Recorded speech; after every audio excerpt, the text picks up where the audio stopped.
ತಾತ ಇದು ಭಾರಿ ಹೈಟ್ ಇದೆ, ಒಂದು ಸ್ವಲ್ಪ ಹತ್ರಿ ಹತ್ಕೊಂಡ್ರಾ? ಹತ್ತುತ್ತಾನೆ ಇದ್ದೀರಾ ಇನ್ನ? ಓಕೆ. ಇಲ್ಲ ತಾತ, ಇದು ಹೈಟು ಗಾಡಿಗಳು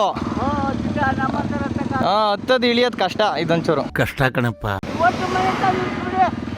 ಅದು ಯಾವ್ದು ಗೊತ್ತಿಲ್ಲ ನನಗೆ, ಅದು ಹೇಳಿ ಅಲ್ಲಿ ಬಂದಾಗ.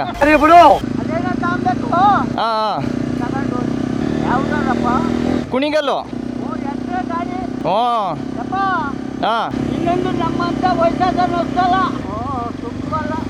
ನಾವು ಹಂಗಲ್ಲ ಅಂಕಲ್, ಹಚ್ಕೊಂಡು ಹೋಯ್ತೀವಿ. ಓಕೆನಾ? ಇಲ್ಲೆಯಾ?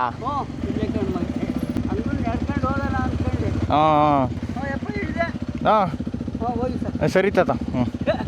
ಈ ಕಣ್ಣಲ್ಲಿ ಇನ್ನೀ ಏನೇನು ನೋಡ್ಬೇಕು ಕಾಣೆ. ನಾನು ಎಲ್ಲೋ ಒಂದು 2-3 ಊರ್ ಮುಂದೆ ತಾತ ಡ್ರಾಪ್ ಕೇಳ್ತಿರೋದು ಅನ್ಕೊಂಡೆ, ನೋಡಿದ್ರೆ ನೆಕ್ಸ್ಟ್ ಅಂಗಡಿನೇ. ಅಂದ್ರೆ ಪಾಪ ಅವ್ರಿಗೆ ಅಲ್ಲಿಂದ ಅಲ್ಲಿಗೆ ನಡೆಯೋಕ್ಕೂ ಕಷ್ಟ ಆಗ್ತಿತ್ತು.